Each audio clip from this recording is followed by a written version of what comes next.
अस्सलाम वालेकुम। उम्मीद है आप खैरियत से होंगे। ये आज मैंने ये एक स्पेशल इफ़्तार रेसिपी बनाई है रमज़ान के लिए। तो उम्मीद है आपको ये पसंद आएगी। बहुत मुश्किल नहीं है, इट्स सिंपल।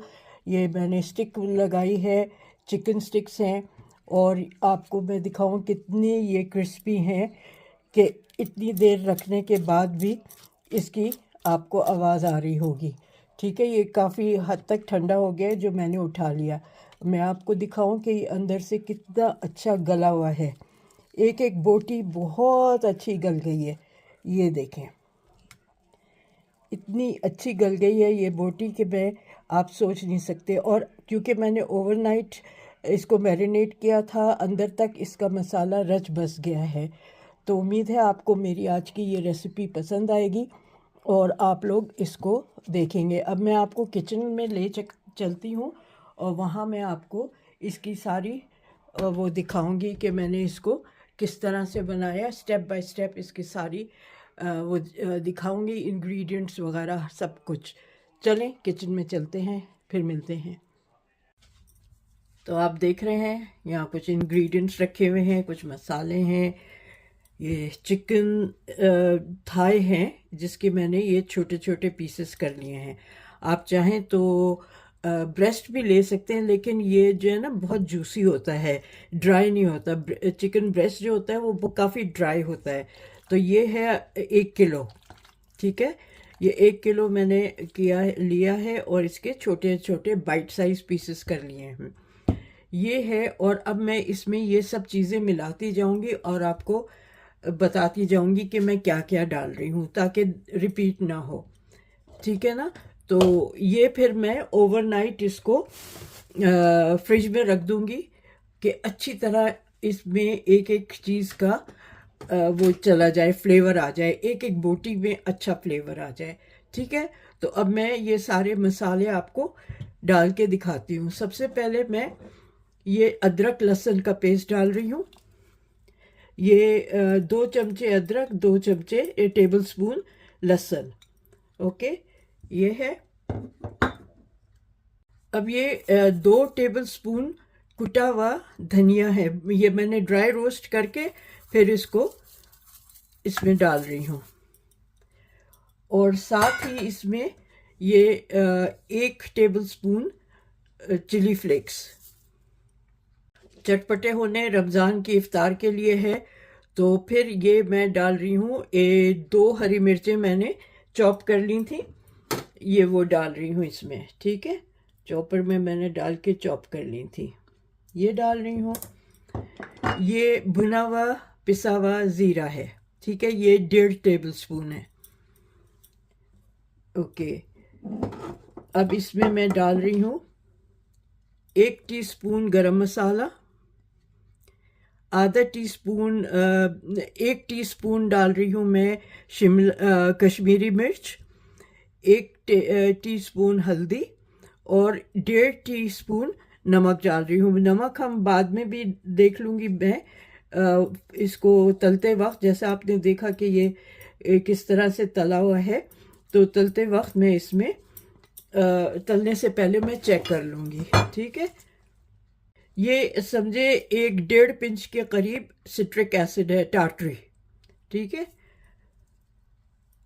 और ये मैं डाल रही हूँ अजीनोमोटो 1 टीस्पून, 1 से कम है। ठीक है, ये अगर आप चाहें तो डालें, ये एनहांस करेगा फ्लेवर्स को, इसलिए मैं डाल रही हूँ। वैसे बहुत कम यूज़ करती हूँ मैं, तो इसलिए। अच्छा, ये है कसूरी मेथी। इसको मैं हाथ से इस तरह से ये करके इसमें ये मिला रही हूँ। ठीक है, ये about 1.5 table spoon lemon juice है। ठीक है, ये इसमें डल गया। और अब मैं इसमें डालूंगी दही। इसको फेंट के मैं आपको डाल के दिखाती हूँ। 2-3 टेबल स्पून जाएंगे। अच्छा जी, ये 3 टेबल स्पून मैं डाल रही हूँ दही के। और अब मैं इसको अच्छी तरह मिक्स कर दूंगी और फिर इसको मैं मैरिनेट करने, आपके पास अगर टाइम है तो आप ओवरनाइट रख लें, अगर टाइम नहीं है तो कम से कम इसको 4 घंटे तो मैरिनेट ज़रूर करें। ठीक है, और ये मेरे पास स्टिक्स हैं जो मैं अभी भिगो दूंगी ताकि जब फ्राई करें तो ये जले ना। ठीक है, इनको मैं 8-10 घंटे भीग लेते हैं ना, तो फिर ये जलती नहीं है फ्राई करते हुए ये ओवन में अगर कर रहे हैं तो ये जलेंगे नहीं। तो बस अब मैं इसको अच्छी तरह मिक्स करके आपको दिखाती हूँ। चलें जी, अब ये अच्छी तरह मिक्स हो गया है। अब मैं इसको ढक के रख देती हूँ प्लास्टिक से, और इंशाल्लाह कल सुबह को मैं इसको दिखाऊंगी कि इसका अगला स्टेप क्या है। ठीक है, ये बता देती हूँ कि मुझे इसके लिए क्रम्स चाहिए होंगे, तो मैं पीस लूँगी। मेरे पास ब्रेड रखी हुई है, मैं पीस लूँगी। और अंडा चाहिए होगा इस पे लगाने के लिए। यह अक्सर आप लोगों को कराची का तो मुझे पता है कि बेकरी में मिलते हैं ये, और जगह का नहीं मालूम कि कहाँ मिलते हैं, लेकिन कराची की 2-3 बेकरीज में ये मिलते हैं और रमज़ान में ये बहुत पॉपुलर होते हैं। ठीक है, तो ये मैं इंशाल्लाह सुबह आपको दिखाती हूँ। जब तक कि आप लोग आराम करें, मैं भी आराम करती हूँ। ओके जी, ये मैंने ओवरनाइट फ्रिज में रख दिया था और इसको अभी निकाला है।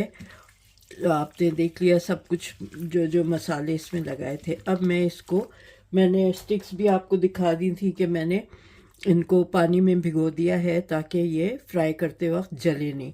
तो अब इसमें आप एक एक स्टिक में देख लें, आपकी 4 बोटियाँ आती हैं, 5 आती हैं, किस तरह से, तो ये आप इसमें लगा लें। ठीक है, और ये सारी मैं इस तरह से आपको 2-3 स्टिक्स लगा के दिखा देती हूँ, ताकि फिर आप लोग फिर बाद में सारी मैं ख़ुद करती रहूँगी। आपको अभी ये फ़िलहाल दिखा रही हूँ मैं। ठीक है, ये इस तरह से रखते जाएंगे एक साइड पे, और मैं ये लगा के आपको दिखाती हूँ। गीला करने से ज़रा सा नरम पड़ती है स्टिक, लेकिन टूटती नहीं है। ठीक है, और दूसरा, जब फ्राई करेंगे, चाहे वो आप एयर फ्रायर में करें, चाहे उसमें बेक करें ओवन में, तो इसको आग नहीं लगेगी। ठीक है, तो इसलिए इसका ज़रूरी है कि आप इसको भिगो दें फॉर 24 आवर्स, क्योंकि जब मैंने इसको फ्रिज में रखा था चिकन को, उसी वक्त मैंने आपको दिखाया था कि मैंने इसको भिगो दिया है। ठीक है, तो चलें मैं इसी तरह सारे जो हैं स्टिक्स वो लगा के आपको दिखाती हूँ, वाई वेस्ट टाइम। अच्छा जी, देखें ये मैंने सीखों पे लगा लिया है। अब यहाँ मेरे पास ये ब्रेड क्रम्स हैं। ठीक है, अब इसको एक एक उसको उठा के ये ब्रेड क्रम्ब में लगाना है ऊपर से। ठीक है, और दबा दबा के ताकि ये चिपक जाए, अच्छी तरह से इस पे चिपक जाए, ये दबा दबा के लगाएं। ठीक है, ये आमतौर पे मुझे लाहौर का नहीं पता, लेकिन मुझे ये पता है कि कराची की बेकरीज में ये इस तरह से स्टिक्स बिकती हैं। ठीक है, तो जो लाहौर वाले लोग हों वो बता दें कि वहाँ पे भी ये इस तरह से ही बिकती है। तो ये इस तरह से इसको अच्छी तरह दबा दबा के ताकि ये चिपक जाए, सारा जो मसाला है ये इस पे अच्छी तरह से चिपक जाए। ठीक है, ये मैं आपको, ये घर के ही मैंने पीसा हुआ है क्रम्स। आपके पास जो भी हो आप वो वाले क्रम्स लगा लें। ठीक है, तो ये इस तरह से मैं इसको सारा लगा के आपको दिखाती हूँ। सब लगा लूँगी जिस तरह से मैंने अभी ये सारा पिरोए थे पीसेस, उसी तरह ये मैं अच्छी तरह ये लगा के आपको दिखाती हूँ। ठीक है, ताकि टाइम ज़ाया ना हो आप लोगों के लिए भी, और मैं भी आराम से इसको लगा देती हूँ जी। तो ये देखें, ये सारी मैंने स्टिक्स पे ब्रेड क्रम्स लगा लिए हैं। ठीक है, और मैंने ये फ्राई करने के लिए ये स्केलेट रख दिया है। ठीक है, पैन कोई भी आप रख लें तो, और इसको आपको तलना है लो पे। अगर आपको इसको तेज़ पे तलेंगे ना तो ये बाहर से ब्राउन हो जाएगा, गोल्डन हो जाएगा और अंदर से कच्चा रहेगा बहुत। और अगर आप इसको बहुत ही मीडियम पे भी करेंगे तो थोड़ी देर तलने के बाद इसको ज़रा सा हाई कीजिएगा, ठीक है, वरना फिर ये जलने का और कच्चा रहने का डर रहता है। तो मैंने अभी इसको बिल्कुल लो पे रखा हुआ है। वैसे आइडियल टेम्परेचर होता है ऑयल का 140 डिग्रीज़, ठीक है। तो जैसे ही मुझे अंदाज़ा हो जाएगा तो मैं इसमें ये डालना शुरू करूँगी और आपको दिखाती जाऊँगी, डालती जाऊँगी, दिखाती जाऊँगी।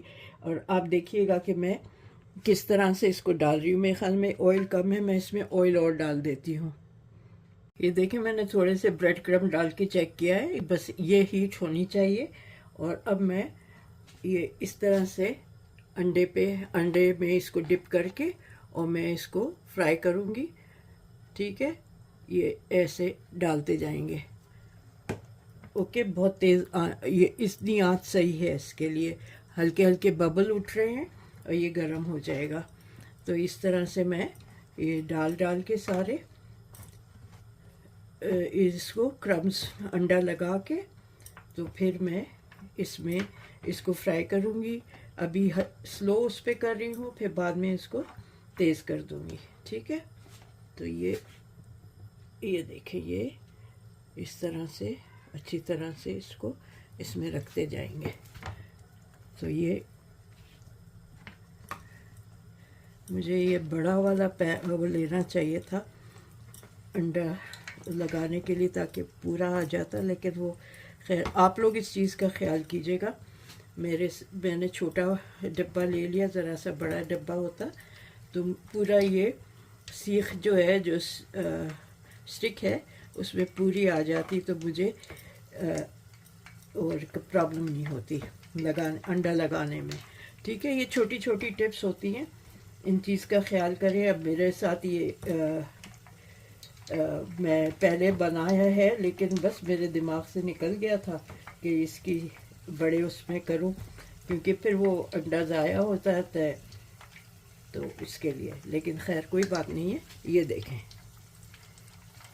ओके। तो इसी जब तल जाएगा तो मैं आपको दिखाऊंगी कि क्या होना चाहिए इसका लुक। अभी मैंने इसको बिल्कुल नहीं पलटा है और ये इसी तरह से इसको मैं हल्का हल्का चला रही हूँ, ठीक है, ताकि ये इवनली सब तरफ से हो जाए। बिल्कुल लो उस पर रखा हुआ है, तो आप भी देखते, मैं बीच बीच में आपको दिखाती जाऊंगी ताकि आपको भी अंदाज़ा रहे कि क्या किस तरह से हो रहा है। अभी पलट दूंगी इस तरह से, ये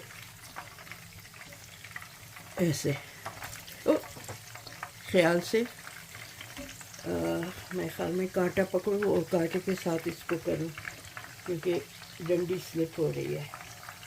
ये इसका एंगल जो है ना सीख का स्टिक का, उसकी वजह से ये हो रही है। तो आप एहतियात से करिएगा, ठीक है। ये होता जाएगा और मैं इसको पलटती जाऊंगी। और रीज़न ये है कि वो लकड़ी जो है बहुत गर्म इसलिए नहीं है कि उसमें पानी सोक्ड है, तो आराम से मैं इसलिए उसको उठा पा रही हूँ।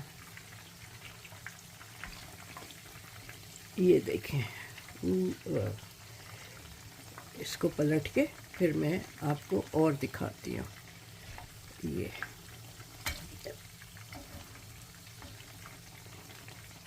ठीक है, जैसे ये और पूरा पक जाएगा तो मैं आपको दिखाऊंगी। अच्छा जी, मैं अब इनको निकाल रही हूँ। ये वैसे अभी तैयार नहीं है, इनको एक दफ़ा दोबारा मैं फ्राई करूँगी तेज़ आंच में।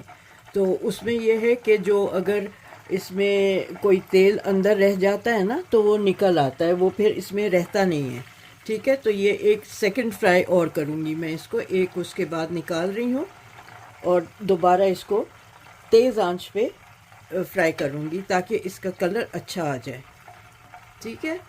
तो ये मैं आपको ये देखें, ज़्यादा डार्क नहीं है, ये हल्का सा इसको किया है। और फिर जब मैं इसको दोबारा तलूँगी तो ये ज़रा सा डार्क गोल्डन होगा, तो इसी तरह मैं बाकी के भी तल के आपको दिखाती हूँ, ठीक है।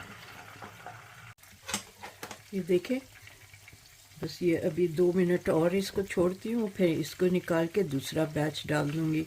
ये 4 आ रहे हैं मेरे इसमें पैन में। तो ऑल टुगेदर मेरे 15 बने हैं। अबाउट 1100 ग्राम्स के करीब चिकन थी, 1 किलो से थोड़ी सी ज़्यादा, तो वो ये 15 वो बने हैं। और इस पर डिपेंड करता है आप कितनी साइज़ की बोटियाँ काटते हैं, ठीक है। तो चलिए, मैंने कहा आपको बीच बीच में दिखाती जाऊं कि क्या किस स्टेज पर है, ये क्या कलर आ रहा है।